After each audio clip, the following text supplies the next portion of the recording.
history that we were all taught growing up is wrong. My name is Scott Wolter, and I'm a forensic geologist. There's a hidden history in this country that nobody knows about. There are pyramids here, chambers, tombs, inscriptions. They're all over this country. We're going to investigate these artifacts and sites, and we're going to get to the truth. Sometimes history isn't what we've been told.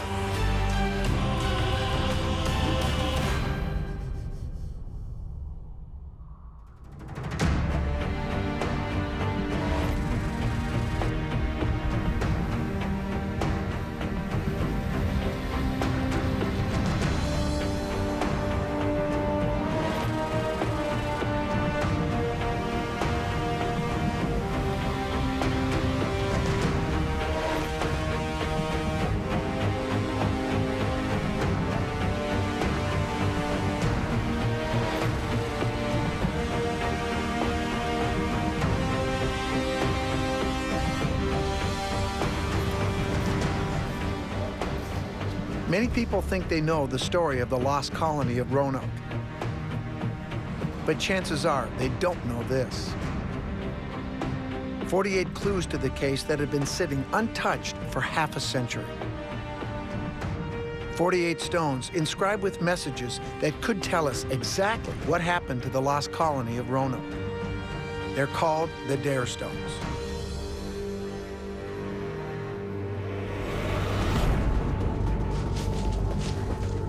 Allegedly carved by colonist Eleanor Dare, they were scattered throughout the South.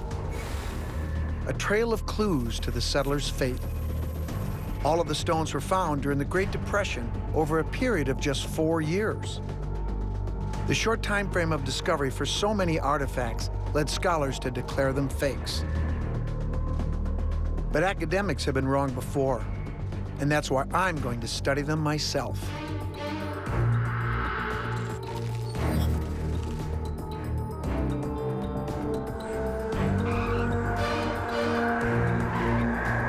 This is the original Dare stone found in 1937. Jim, this is an amazing stone. Can you tell me, what does it say? It talks about the difficult times they had for a couple of years or so.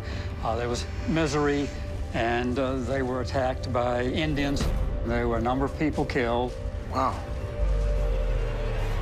The front of the stone has a cross at the top, and underneath it says, Ananias Dare and Virginia went hence unto heaven, 1591. I can read that pretty easily here. Once you tell it, it's right there. Okay. And then on the bottom, any Englishman show John White, Governor, Virginia. John White is Eleanor Dare's father, and when the colonists had hard times, he goes back to England to ask his boss, Sir Walter Raleigh, for more supplies. When White finally returns, everyone had disappeared. So tell me, what is the consensus of opinion? Is this real or not? The general consensus is that this stone is fraudulent. If this stone were considered to be authentic, then all the American history textbooks would include this story of what happened to the lost colony. But they do not. Well, maybe they should. That's what I intend to find out.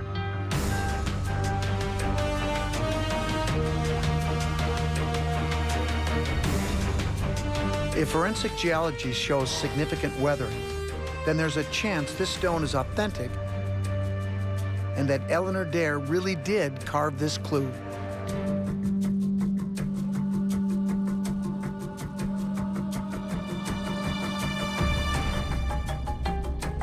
My cursory look at this rock, it looks like a quartzite. Yes. So quartzite's very hard, very durable. It really doesn't chemically weather. It will physically weather, but it's really not going to give us a nice linear weathering profile that we might with other rocks. What I want to do is generate a three-dimensional image so we can actually look at the profile of this groove. Okay, so it's a nice rounded groove, and we can add some color. And the blue is the lower depths, of course, and the red is the topographic highs. so we can get a nice image here. We can get some indication of age by looking at what we call coatings or secondary deposits that get laid down both on the surface and down into the cracks and in between the crystals. If you look, you see these red rust areas? Yes. Sometimes you'll generate a mineral called pyrite, and when it weathers, you get rust. Yes. Okay, and this is the original exterior surface of the rock, but if we look in the grooves, it gets lighter, more white, so you're getting now into the fresh, unweathered rock. It doesn't have that rust. Yes. So that, to me, would be consistent with having been in the ground for a while. Sure. I have to say, Jim, right now, I like the stone number 1. I'm leaning towards authenticity. Very good. I said in 1979 in an interview that I thought there was a 50-50 chance that this stone was authentic. But maybe you've given me a different perspective here. Even though this dare stone, the first one found, looks authentic to me, I need to see all the others.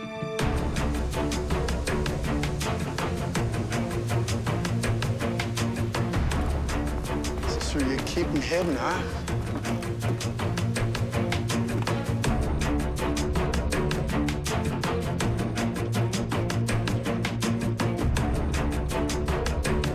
If I see the same level of weathering on the other 47 stones as I did on the first, then they might be legitimate clues to the lost colony.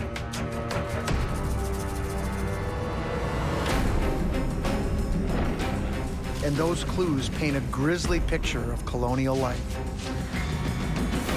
Sickness, misery, and finally, murder.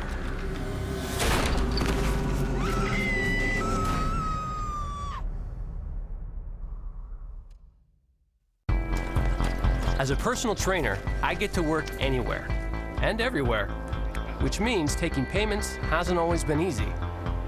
With Square, I can accept credit cards right on my phone. I just plug in the free reader, swipe the card, and my client signs with their finger. And it's affordable, just 2.75% per swipe. Square helps me get paid to do what I love, even out here. Start accepting credit cards today. Get your free Square card reader at square.com. Like this. The quest to find the lost pirate island begins with a mystery 300 years old. I think I've got something. There's another ship down here. There it is right there. How the infamous pirates lived and died. Pirate Island, Tuesday at 10 on H2. More to history.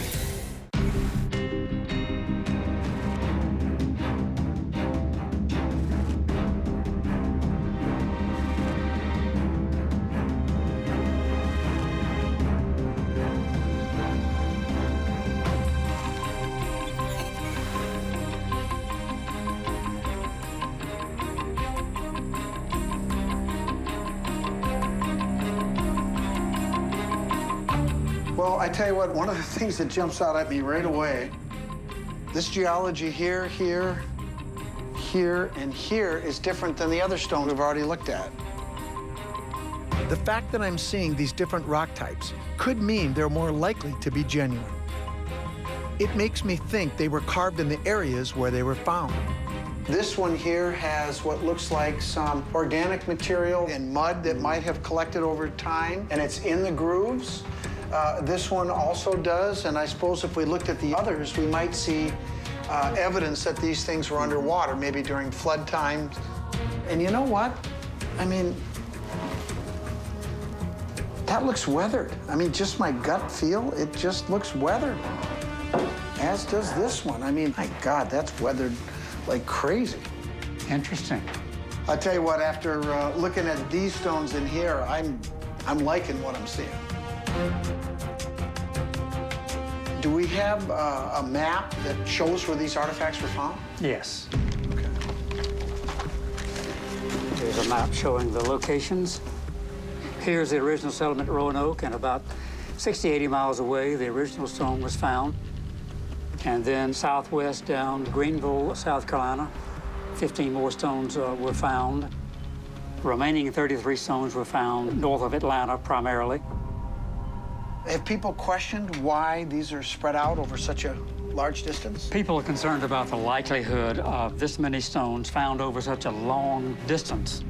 The counter to that would be, here's where they were found. Something must have compelled them to travel that great distance. And, you know, at that time and place, a stranded colony, you can imagine all kinds of things. But what's interesting is it seems, starting at Roanoke, it's almost like we have a breadcrumb trail of these stones leading to wherever they ended up. God, this is amazing. So far, I don't see any evidence that the Dare stones are fake. I think it might be another case where history has it wrong. These stones could spell out where the colonists went and how they died. But why would they travel so far inland? Before I can understand the end of the story, I need to travel back to the beginning, the place where the colonists were last seen alive.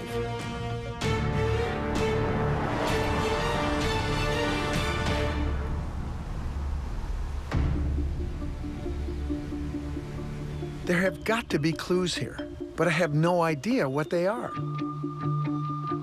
What I do know is that right now I have a puzzle where none of the pieces seem to fit. So, Rob, I just got back from looking at the Dare stones, and geologically, I really liked what I saw.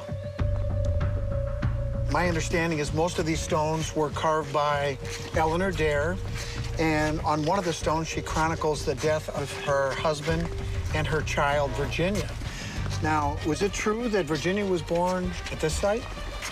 That is the case, that she was born on Roanoke Island. Okay. So when the colonists first got here, what would they have had for resources? A lot of timbers for making ships, making houses and furniture. And there's also medicinal plants, such as that sassafras we see over there at the base of that pine tree. Okay, I thought they used that for root beer, but actually you're telling me medicinal purposes. Okay. So there's the big question, Rob. What happened to the colonists? I know there's a lot of theories out there, but what do you think? If they left here in an organized way, eventually they're going to fall prey to an attack by native people, to bad weather like a hurricane if they're traveling across the water. Okay. Chances are the survivors would have assimilated into local native tribes. So this brings up the whole notion of the Native Americans and the relationship that they had with them. Was it contentious? Was it good? What do we know about that? Not a very good relationship. They're finding that they're not welcome here. In fact, if you stray too far away from your group, you're going to likely get killed.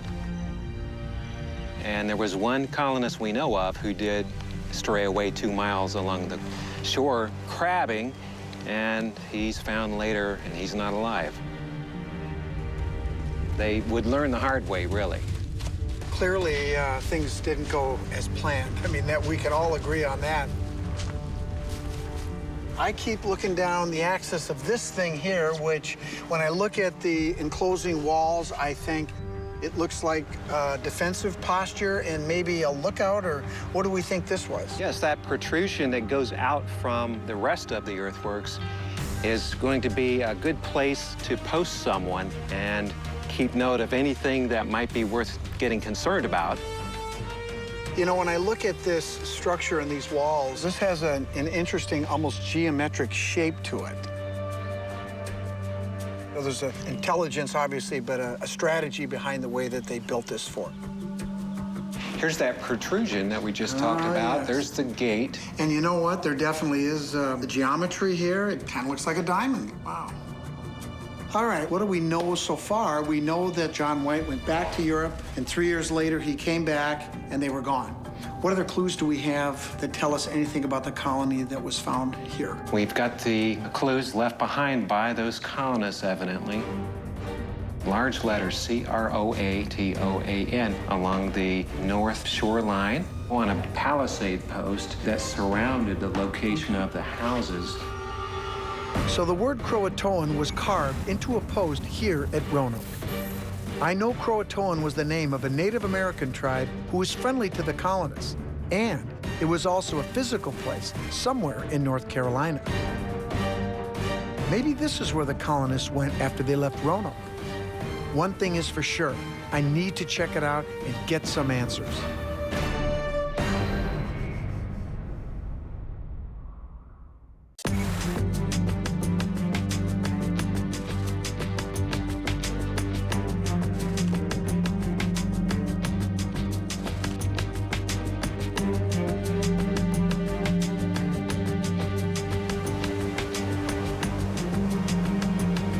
My investigation into the lost colony of Roanoke began with the Dare Stones. 48 stones with messages that could be clues telling us what happened to America's first European settlers. Some people think the stones were part of an elaborate hoax, but the weathering of the inscriptions suggests to me they're genuine. Another clue to the case cropped up in the opposite direction of where the stones were found. The word Croatoan carved in a post. I'm on my way to what was once Croatoan Island, today known as Hatteras Island. I need to know if the colonists actually came here. And if they did, how this clue connects with the Dare Stones.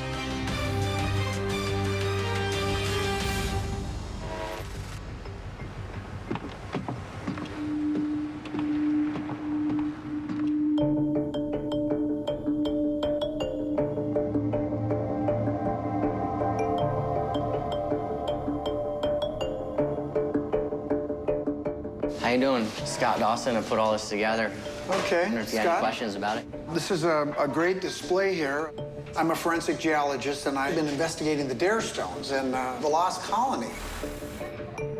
They mentioned that some clues might be found here. I guess there was a carving left by the colonists. Sure. The colonists in 1587 carved out the word Croatoan on a palisade. And a palisade is a circle of what looks like telephone poles or trees that went around where the settlement was to protect them. And so the most obvious place to leave a message would be on the palisade, and that's why they put it there. And Croatoan is the name of the island we're on now, which is actually where the English had lived and traded. Now they call it Hatteras, right? They call it Hatteras now. And we've been digging on the Croatoan village for 4 years now. But I have some things that you'd probably be interested in. I would love to see them. That'd be awesome. These are glass trade beads, and they started making them around 1550. And we know that the English brought lots and lots of these things over to trade to get deer skins and pearls and tobacco. So these are datable items, right? These have a datable range, so they're prior to 1650, but we don't know exactly how old they are. Sure. This glass, however, they quit making this glass in 1600, and you can tell it's been worked and snipped with iron tools. Oh, napped, kind of like an arrowhead? Right, exactly. Now, this type of glass would be in a window. It's window glass. Wow, cool. So we have here artifacts that are found in the time period, but we don't have anything that is a deadlock, if you will, connection to the lost colony. That's correct. We have not found Virginia Dare's pinky ring or anything of that nature, but for me, the proof is not in the archaeology, it's common sense. They went to Croatoan as they indicated. You've got a situation that these colonists are walking into where the Indians on the mainland want to kill them and have attacked and killed them twice. And they actually came to this island to get help. You don't really think they were lost, do you? No, I think they were never lost. They came to Croatoan. The problem with your thesis, from my perspective, is that we have the Dare Stones standing squarely in the way of that. So what that means to me is that you've got a pretty compelling story. You've got documents, you've got artifacts, and yet we have the Dare Stones that stand in conflict with that. So to me, what seems to be a logical explanation for that is that perhaps the Dare Stone is fake. Well, no. To me, that's the logical explanation, because that's the one thing that doesn't fit, is the stone. So all of this is wrong and the stone is correct, or all of this is correct and the stone is fake. There's another explanation. They split up. We have a strong evidentiary trail that leads to this party splitting up, one going west, the other coming south. That's where I'm at right now. Don't know much about the stones. I don't put a lot of weight into things that come after the fact. You can argue that they split up and these different things, and all of that is just speculation. But as far as what is written down and what makes logical sense, going west does not make sense. The only thing that I can do is testify to factual evidence. The whole thing about, well, you know, at that time in 1937 when that stone was found, there were all these stories, romanticism, all that stuff is irrelevant. Facts are the things that carry, no, they are irrelevant. In a court of law, they're irrelevant. And so if the facts stand in the way of speculation, the facts win. The Dare stones suggest that somebody, including Eleanor Dare, went west from the Roanoke colony. So until we can clear that up, we have to investigate.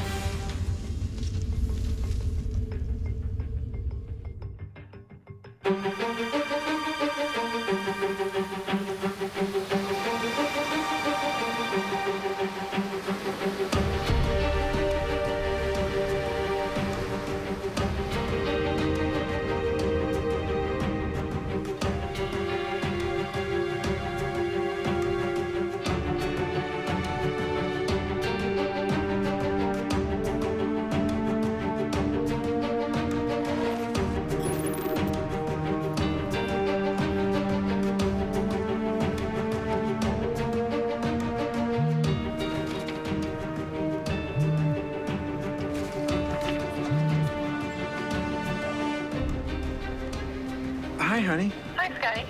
How's North Carolina? Well, it's a little overcast right now, but I should be heading out of here, coming your way soon. Good, good. What did you find out about the lost colony? I'll tell you what, I had a chance to look at the Dare stones, and they are amazing. I didn't have high expectations going into it, but the geology was varied, the weathering of the inscriptions was varied, and I have to tell you, if I had to make a call today, I would say they look genuine to me. Really? Wow, that's amazing. The downside is I was a little pissed off with one of the guys that I ran into who wouldn't listen to anything I had to say about the Dare stones or the geology. He was totally convinced that the colonists came down south of Roanoke to his area and absolutely was closed-minded to any of the geologic work, so that was disappointing. Oh, I bet. That would be. Yeah. Well, I might have another clue for you. Oh, yeah? What's that? Did you get my email? No, I didn't. Let me just pull up my computer here. I just read this in the morning paper. It's hot off the press. You'll want to see this. Ancient map could solve colony cold case. What's this all about? This map was drawn by the colony's governor, John White. Oh, yeah. And it's just been sitting in the British Museum all this time. And someone noticed that there's a patch placed over part of North Carolina. A patch? Yeah. It might be hiding something underneath there. It says right here, this map may hold the answer to one of the most famous mysteries in American history. Well, I tell you what, if that's true, I need to see it. I mean, this could be the next clue that I need. I guess I'm not coming home right now after all. I'm going to England.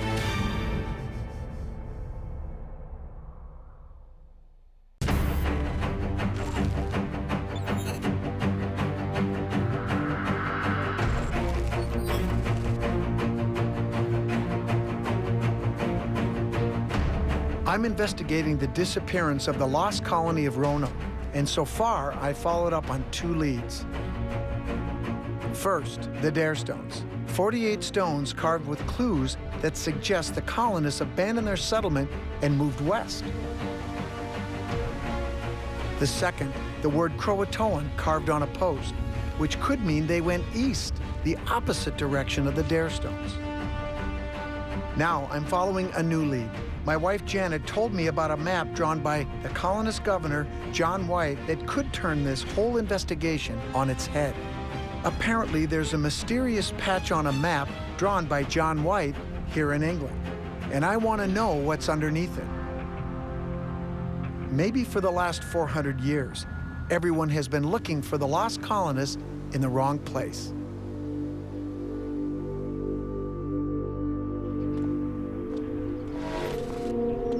So, Dr. Pratt, I've been investigating the lost Roanoke colony, and I spent some time looking at the Dare stones.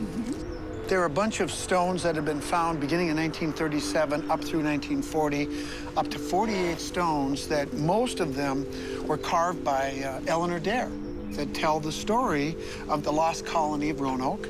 I've heard about them. Okay. I was looking to see if there was evidence of forgeries many people have claimed, and I didn't see that. I think you can tell fakes pretty quickly. I mean, Yeah. You know, you can see where things have been added or weathered artificially. I really believe it's pretty easy to tell a fake. Well, I know it's easy to tell. Yeah. Because I have looked at fakes, and the Right. fakes reveal themselves quickly. It's the ones that are real that seem to hang around. Yeah. People never quite get it right. But what I want to know today, and talk about your area of expertise, is about this map that John White made. And can you tell me a little bit about that map? Well, it's called the Virginia Pars map, Okay. and I believe that means Virginia country Okay. in translation.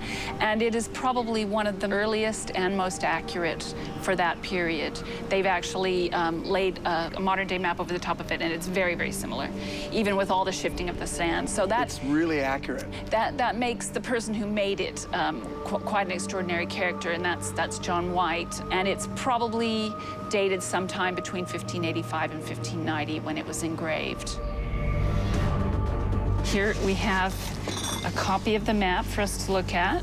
So we can see the whole coastline starting up here in the Virginia area and coming down into North Carolina. This is Albemarle Sound and the Chowan River, and then also indicating Roanoke Island, Croatoan. In red. In red, to show that these might be friendly areas where the Indians were more friendly. Okay.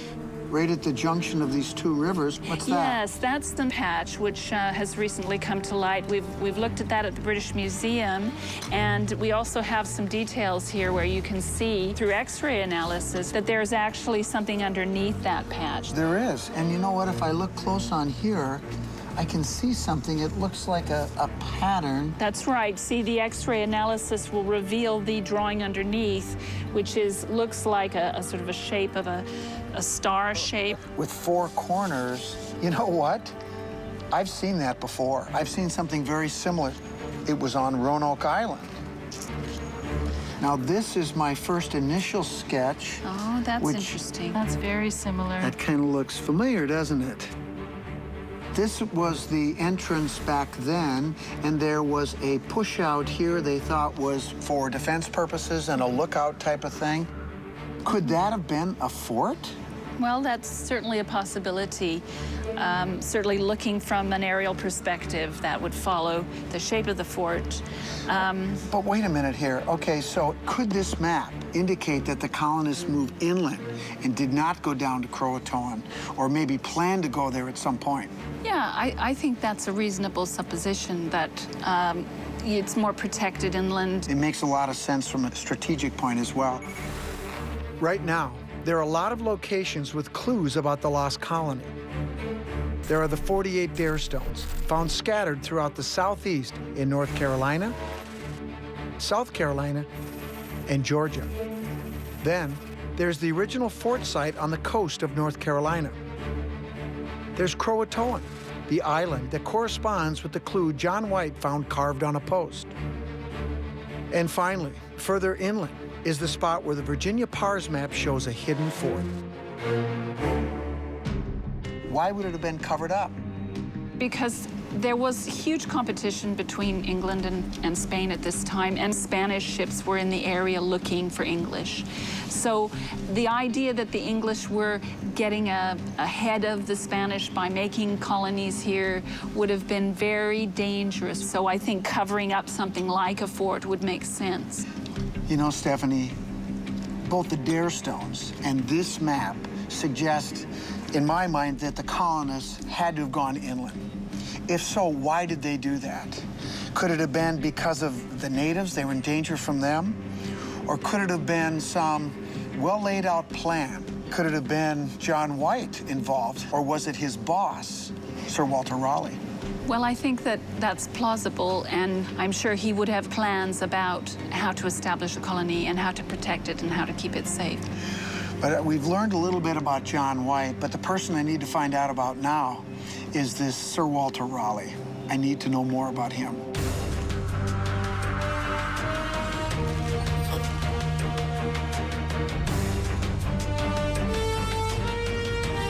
I can't help but wonder if Sir Walter Raleigh figures into this mystery somehow. He was the man behind Roanoke, the man handpicked by Queen Elizabeth to establish the first colony in the New World. I wonder if he had anything to do with the hidden symbol on the map. Maybe there were strategic motives in play for moving the colony, or even hiding its true location.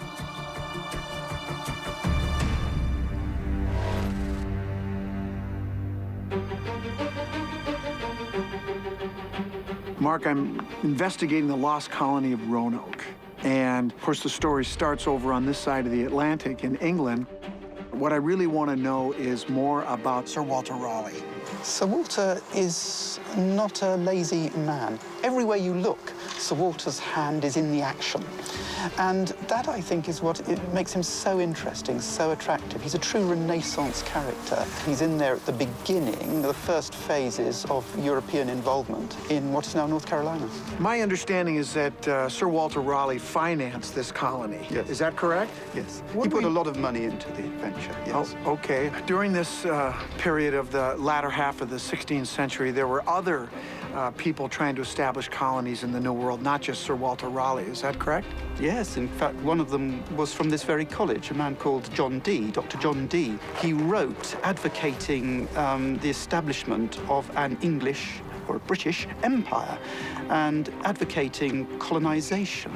There were many like him. It was in the air at the time. So John Dee was a British expansionist. Would this have been a forerunner to the colony? One of Dee's arguments was that the English, British, had been in North America long before Columbus's voyages. And so the British did have a prior claim. His argument of the case, of course, makes it easier for Sir Walter Raleigh, Queen Elizabeth I, to claim the New World.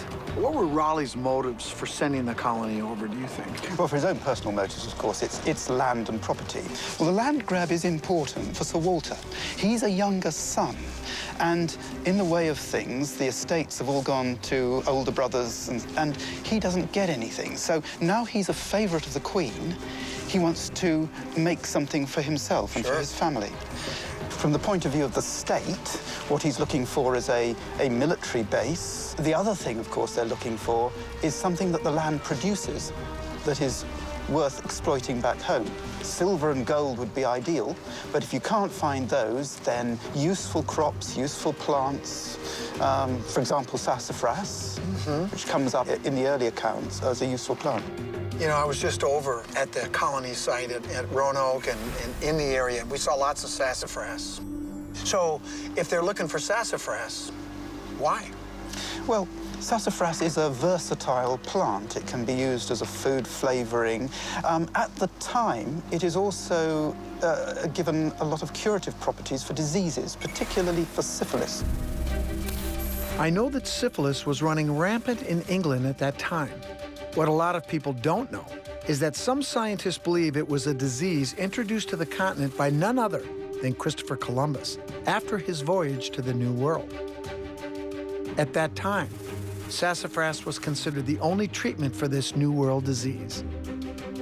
One of the rumors was that the Queen had syphilis. If that's true, obviously this is one way you can please the Queen, by treating a condition that she may have had or may not have had. Yes, this rumor comes, of course, from the idea that Henry VIII, her father, had it and so passed it on to Elizabeth. There is no evidence that the Queen suffered from syphilis.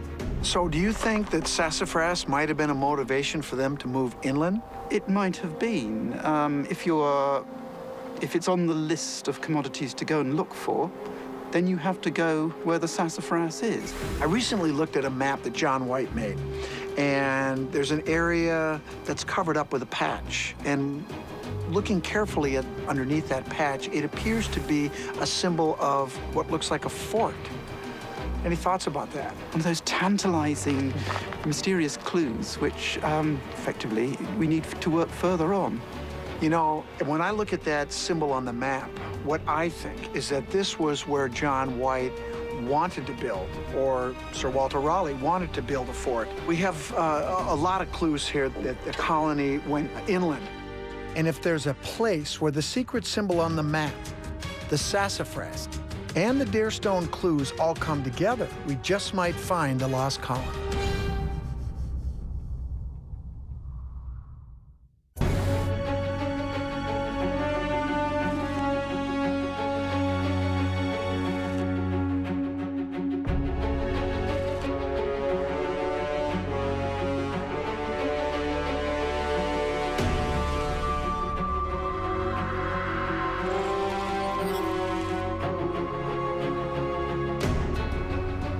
I'm headed to the place where I think the clues to the lost colony all converge.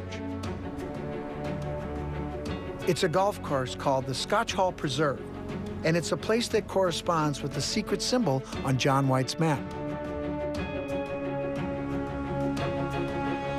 I want to know if there's any evidence the colonists ended up building a fort here, and if there's a connection to the Darestones.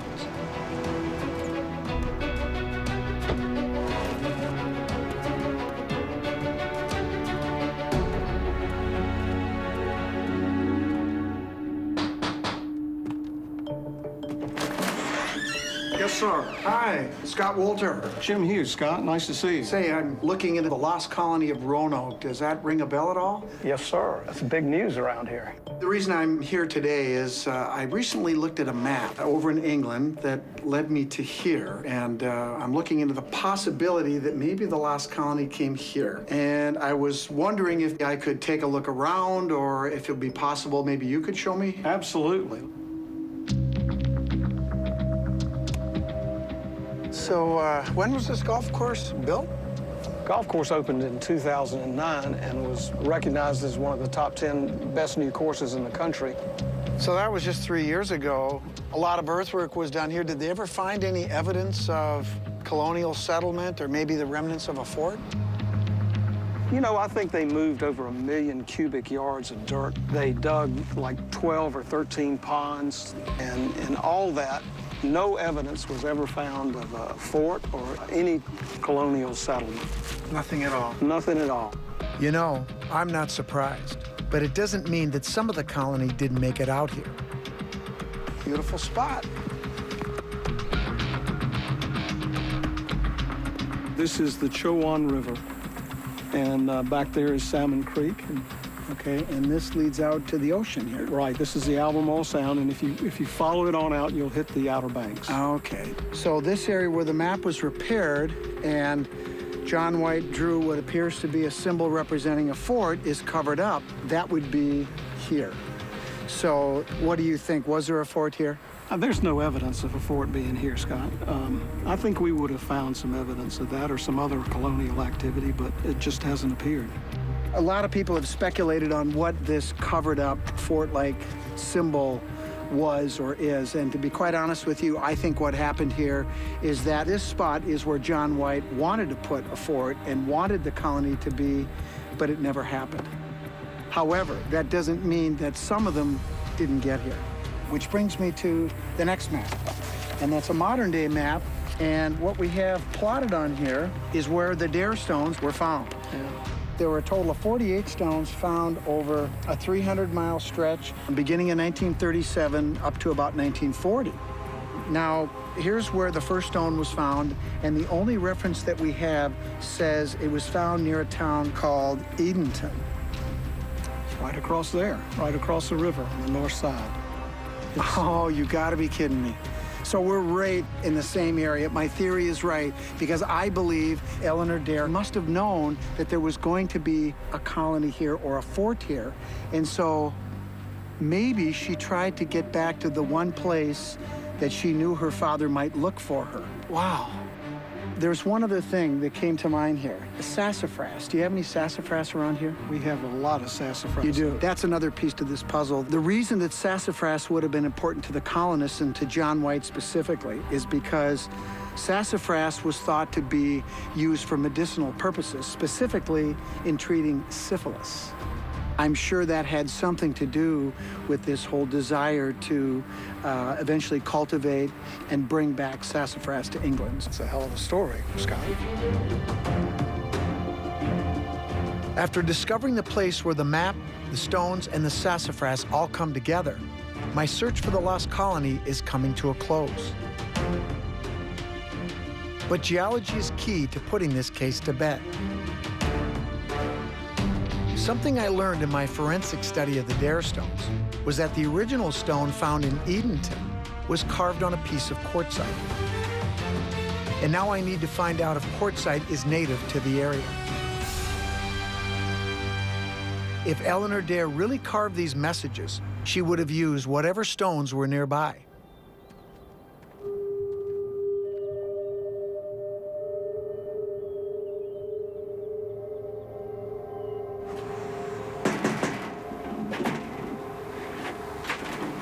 Hey, how are you doing? Hi, I'm Scott Wolter. How you doing? Paul Walker. Nice Okay. to meet you. I'm sorry to bother you here this morning, but this may seem like a strange request, but I'm interested in your rock garden, the rocks specifically. What is the origin of these? Did they come from Edenton here? Yes, They did? along the banks of the Choyne River. Okay. Is there any place nearby where I could take a look where they're actually coming out of the ground? Sure, right out on the river there. You'll see Okay. along the banks. If Paul can show me some indigenous quartzite, it would bring me one step closer to solving this mystery.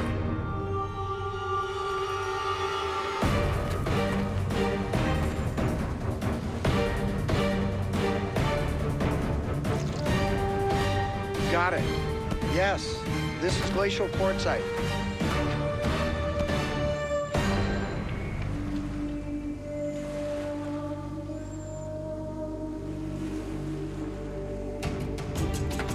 Finding quartzite along the riverbank in Edenton is like finding the last piece of an elaborate puzzle. Forensic geology told me that the message on the first Dare stone is likely very old. The discovery of quartzite is also consistent with the message being carved on stone local to the area. And both those discoveries suggest to me that the first Dare stone found, and maybe the others, are genuine. I'm convinced that the colonists moved throughout the region and left the stones behind as a breadcrumb trail, marking where they'd been. Maybe they did go to Croatoan for a time, but the stones suggest they eventually moved inland. I believe the Dare stones should have been taken seriously a long time ago. History ignored them because they didn't fit into the story we've been told. But now,